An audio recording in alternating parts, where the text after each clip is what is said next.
We are back in Williamsburg, this time with Tim Warren in Tim's shop. Tim, thanks for inviting us to come in. You're welcome. Thank you for coming. And also, I want to note that my wife, Sherry Neff, works out here in the shop Absolutely, and makes some very nice spindles I've seen. Yes, she does. She makes some very nice work. She's very talented, even though she doesn't think she is.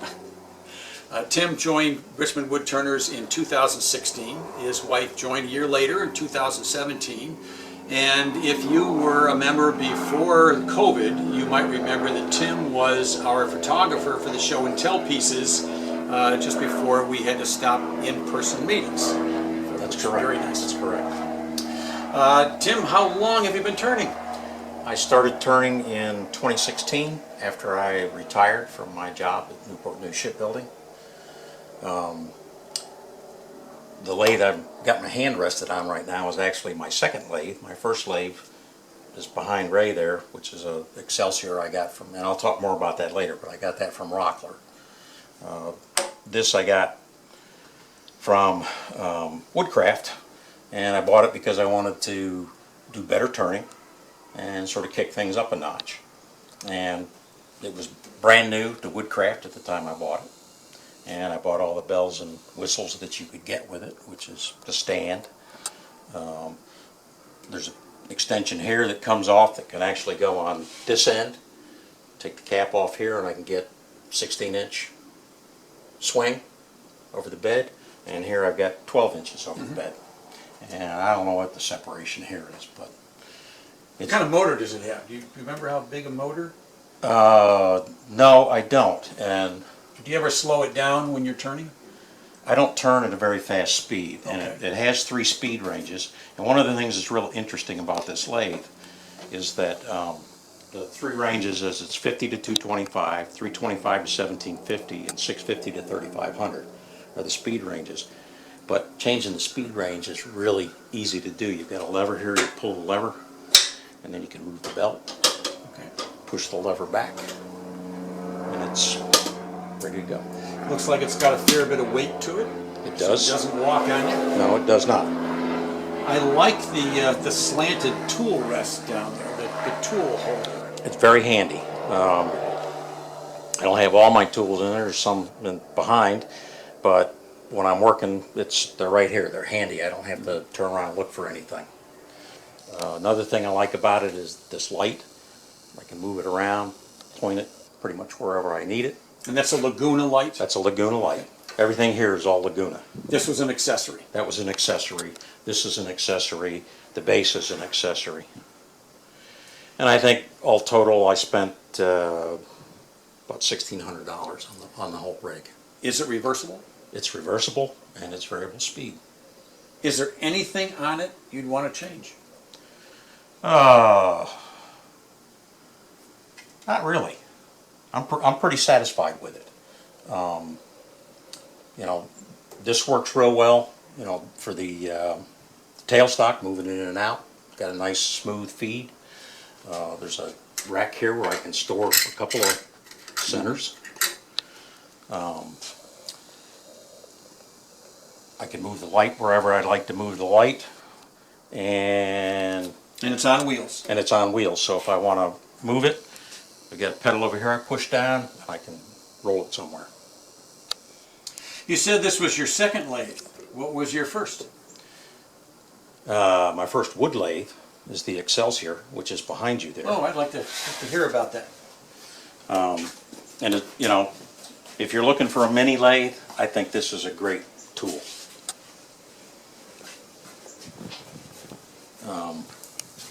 The Excelsior was the first wood lathe that I bought, and I bought this in 2014, 2015. I don't remember exactly. I bought it from Rockler. It's a good lathe. I'm happy with it. It's sturdy. Like I say, I wanted to pick my turning up to another level. So this has got 3 speeds, but you got to actually open some doors and get in there and fiddle around with it and to move it. And it's constant.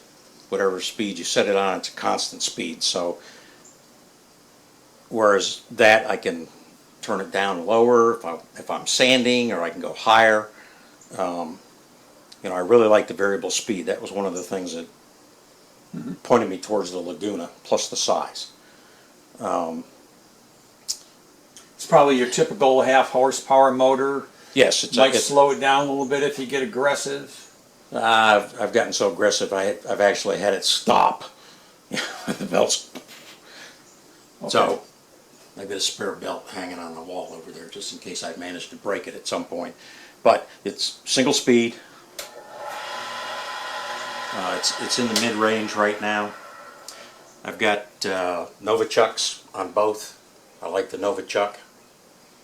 I understand your wife likes to use this lathe. My wife uses this lathe. She's kind of intimidated by that lathe, I think, because of the variable speed and stuff. She doesn't know what to do with it. Not that I know a lot to do with it either, but I can turn it up or turn it down as I want to. But this is a good solid lathe, and it's a good starter lathe. I bought a frame for the that's actually for the Jet mini lathe, and I put some boards on the end of it like I saw at the club for tool storage. And you know, I've done a few other things with it. I've made a little table that Fits right in the bedways. fits right in the bedways. So if I'm finishing something, this protects the bed. I've got a piece of wood sitting down there, the same thing. I don't have a bar on the end of it to keep it in place, and I store this right under here, but to keep it in place, but I do the same thing. I put it up there whenever I'm doing any sort of finishing. You can't really see it with the camera, but it looks like you've made a wooden horseshoe to go over the center bar of the stand, and you've put an outlet strip on that. Yes, I've got a bracket here that sits over top of the center bracket, and there's a power strip there. So all I have to do is plug in the power strip, and I can plug in the other, you know, the lathe. And I've also got this light fixture plugged in, which is just, you know, a light that you'd get for lighting up a room if you were painting or doing drywall or something like that. And I just made a 3-finger bracket that it sits down in and holds it. So if I have to have it for something else, I can take it off. I can move it around. But as you can see, it provides a tremendous amount of light over top of the bed of this lathe. So it looks like it's the LED version of the prior light that would Like really heat up and get very halogen. hot. Halogen lights. It's an LED version of like a halogen. Do you have any other tool storage than what you have on the both lathes? On the shelf up there, over, you know, on that bench Yeah. behind me, or in front of me now, yeah, I keep my other lathes or lathe, you know, chuck parts and things like that are up there stored in little plastic boxes, or measurement, you know, some measurement tools. And of course, I've got the pegboards around and things that I've got on the pegboards. I've got a couple of dust helmets there, dust masks. I've got I think it's a Trend dust mask, and you know, it's got its own power air system in it and filters and stuff, and I really like that. It's a good tool. I wear earplugs because it's a little noisy, but anytime I'm turning, I got that on my head. In fact, anytime I'm doing anything out here where I'm creating a lot of dust, that's on my head. So you find the Trend Air Shield is very helpful. Yes, I like it. It is very helpful. Does it weigh very much on you? No, no, I don't think it weighs a lot. And it's the self-contained one with the batteries in the back? Yep, self-contained and rechargeable battery. I've got the battery recharger in the house, and you know, it starts beeping when it wants the battery changed, so I just swap out the batteries. I got 2 batteries, so I'm pretty happy with it. Okay, well, we are in one corner of the shop, and I Yes. see there's a lot of other shop around. Can Yes. you just kind of give us a walk around and a tour of what you've got here? Sure. I've got my dust collection system. You can see parts of it here. I saw this in the AAW magazine, an idea for this, and I expanded on it. So when I'm sanding or something, I can draw dust here, or I can draw dust here for the sanding. And I've got blast gates to open it up. And I hook it up back here with my Raycon, I don't know, 1 horsepower dust collector. And the one there was, I was trying to figure out how I could have it suck chips off the floor, but the Raycon doesn't have enough pull to clean the floor up at the same time I'm dropping chips. So back to the broom and dustpan. Back to the broom and dustpan. Which is okay, you know, I can use my shop vac to pull part of it up too.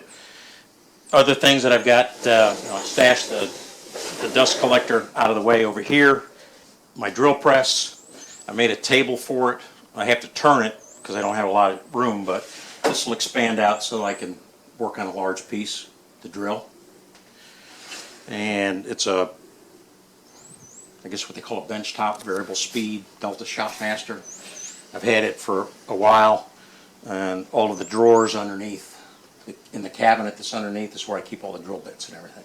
Except for, I've got a set of Forstner bits over there that I use when I'm turning. My sharpening station here, I've got a Raycon 8-inch slow-speed bench grinder with a one-way system on it. And the attachments for the one-way are down here in this drawer. And then I've got a work sharp that I've had that longer than I've had the Raycon. And I like to do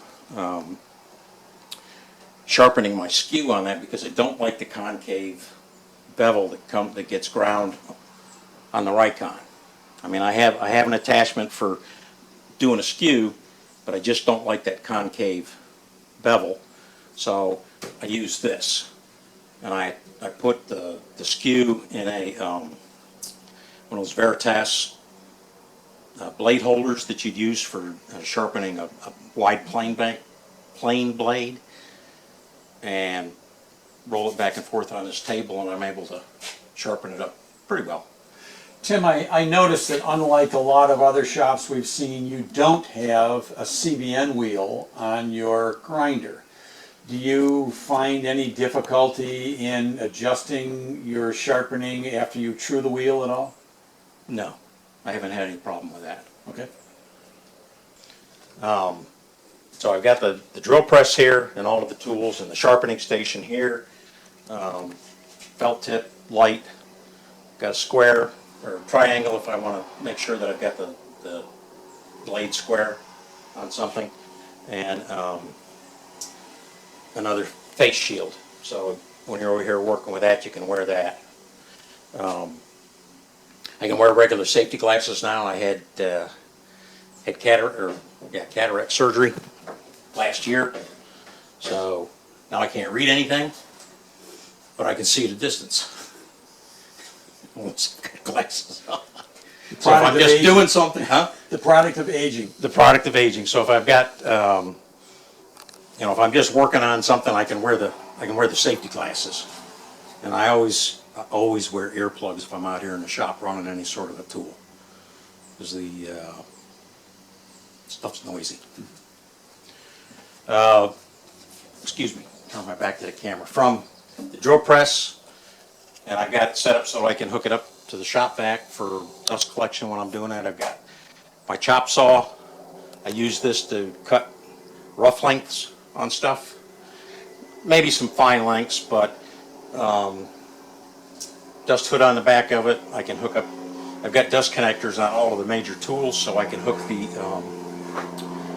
dust collection up to it. I don't use this to cut any segments, because they get too small, and this thing's got a lot of power, and I've had it kick pieces on me, so I don't do that anymore. What do you use to cut your segments instead? I bought a Incra The miter gauge? Miter 1000, and I use that for my precision cuts, and it'll take me a while to get it tuned in so that I'm getting exactly the cut that I want. But that's what I use. I don't use the same, I might, I'll use this to cut the rough piece to length, but I do all of the detailed cutting with the Incra. So do I see a segmented turning over there near you that you Do. And, Sherry likes to brag about this because this is the first one I ever did.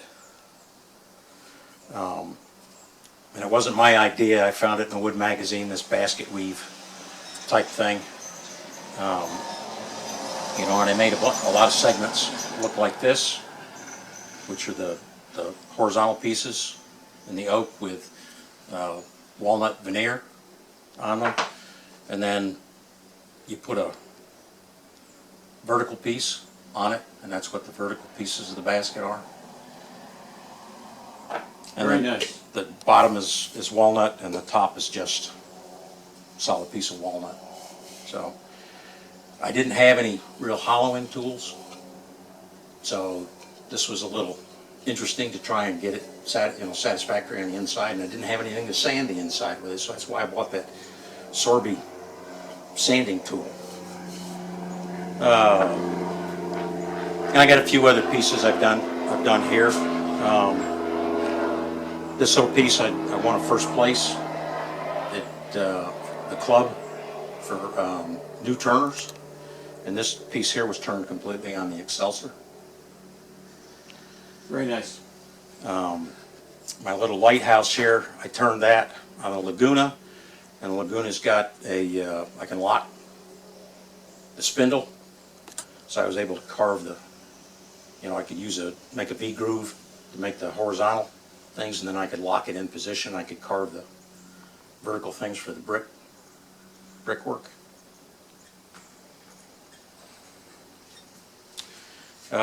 This is my workbenches here. This is one of the first things, actually the first thing I built was these cabinets here. Just place to store things.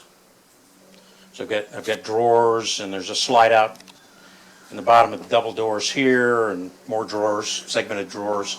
Then I built my workbench. The thing I like about the workbench is that I don't have a planer. I wasn't sure I could do the glue up well enough, and I didn't want to hand plane it because I didn't think I could get it flat to make like a butcher block top for my workbench. So this workbench is what's called a torsion box. So I've got a piece of plywood on the bottom. I've got ribs, longitudinals in the inside, and another piece of plywood on top of it. And it's flat, and it's pretty sturdy. So that was a new experience. I see a toaster oven behind you. What kind of shop tool is that? I can use this, I haven't, but to cook wood so I can dry it out, or I've looked into using the cactus juice process and to stabilize it and cook it in that. One of the things I'm interested in doing is resin, casting resin, combining it with a piece of wood, making a turning blank from that. You've got to cook the wood in the toaster oven to drive the moisture down before you put it in the mold with the resin. I haven't ponied up to $300 to buy a pressure tank, so I haven't done any of that, besides the fact that the resin is very expensive. And like Sherry keeps telling me, you want to keep doing this stuff and buying more things, then you better start selling something. So I don't know where I would sell a piece. Anyway, so I haven't gone too far on that yet. But on top of here, there's a light box that I built for Sherry years ago for her stained glass that she does, or has done. And got a machine vise, wood vise here. I could do planing and stuff, and I have. I built a closet system for the master closet, and the drawer fronts and everything are planed here on this workbench. Again, storage up here. One of the things I've got a lot of is these really useful boxes. I'm not sure where to get those now. I used to get them at Staples, I think, or maybe it was Office Max. But they're great for storing things. They come in a lot of different sizes. My bandsaw, it's a 14-inch Delta bandsaw. If I had to do it over again, I would have bought the riser block, but you can't get one now. So it's a little limited on height. Depth's not bad, but I do things like cut a piece like this on the bandsaw, you know, to prep something. I've been using pieces like this to make a top for one of my ornament turnings that has natural wood edge in it, instead of turning down a whole branch, because the right diameter branches are hard to come by. And everything in the shop is on wheels, so I can move it around, and I have. I've reorganized the shop a couple of times. The workbench used to be over there where the drill press and the chop saw are. The table saw has always kind of pretty much been in this position. What kind of table saw is it? It's a Jet, JTS 10. It's probably, it's pushing 40 years old. Still works well? It works very well. Very happy with it. I've got one of those link belts on it. That works real well. Looks like you've added something to the end. I put a router table in here. You know, I designed what had to go in here so that it would fit in this. It had plans and ideas and other things, but I modified that, which is something I do a lot of. I'll get I subscribe to Woodsmith. I have for years. I'll see something in there that I'm kind of interested in doing, and I'll draw it or model it in SketchUp, and then modify it how I want to modify it to do what I want to do with it, and then come out here and make it. You weren't an engineer, were you? Yes, I was. The table saw was really the first power tool that I bought. I bought that when I came down to Newport News in 1985.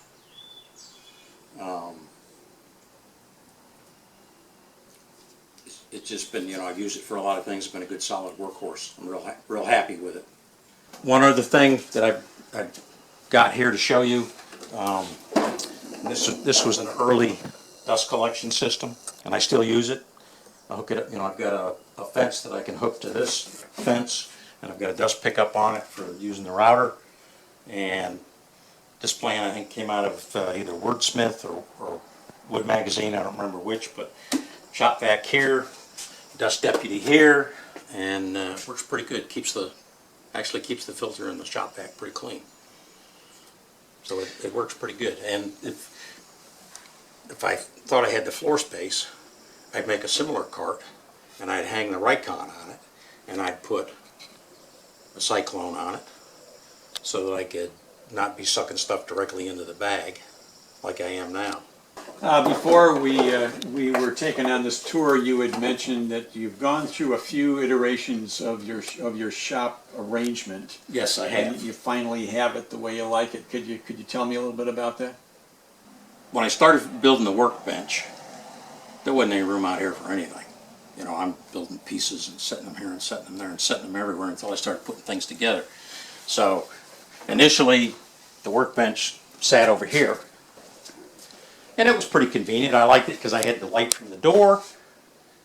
The bench vise was back there because I didn't want to be catching it coming in and out of the door. But that wasn't real convenient. And I moved the lathe from where the toaster oven is to the end of the workbench, and that worked okay for a while. But if I wanted to do something on the workbench, I didn't really have the access to it. It was kind of tight. And I didn't have the lathe corner over there. So the table saw was always pretty much up against the door.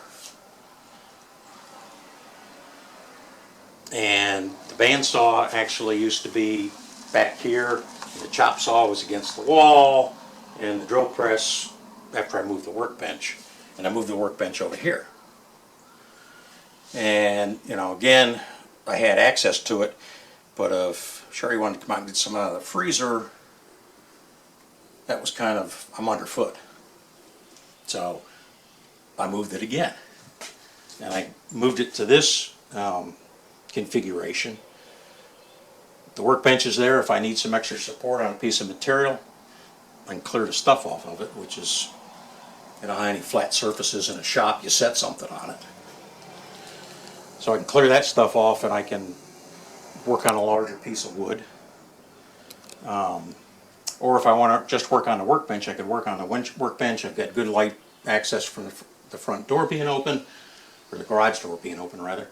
And this just works a lot better. I'm able to, one of the things that was difficult to do in previous configurations is that if I wanted to work on a full-size sheet of plywood, I couldn't really handle it. I didn't have the, you know, with the workbench here, I didn't have room to get behind it, and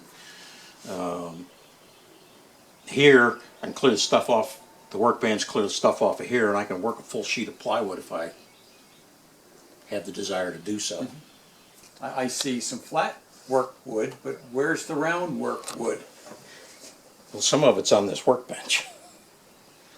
There's a guy that sells antiques, and he sells slabs, and he gets his wood from a company up north that makes baseball bat billets, and he'll have, you know, these 3.5 by 3.5 by 36-inch chunks of wood, and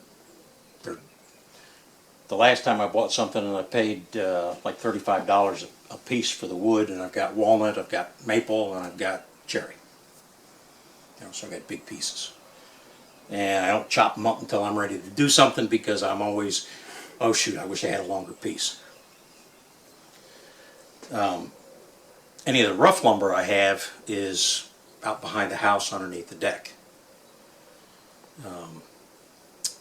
I thought about building a shed, but, you know, going through all the hassle of trying to get that approved, I just did something under the deck. I need to rework it because I'm not 100% satisfied with it. I like the extension you put on your drill press. That's very handy. This is nice. It's interesting, the horseshoe that goes over the square centerpiece of the lathe with the outlet on it. Right. That gives you a good place to anchor an outlet. It does. And Go ahead. I'm just looking at the connections for the dust collector. You've brought some ingenuity into the shop. Well, thank you. Well, Tim, this has been very enlightening. I think you've done well in filling the garage with just about everything you need here. I really appreciate the opportunity to see your shop. If any of the spectators have any questions about your shop, do you mind if we share your contact information? Not at all.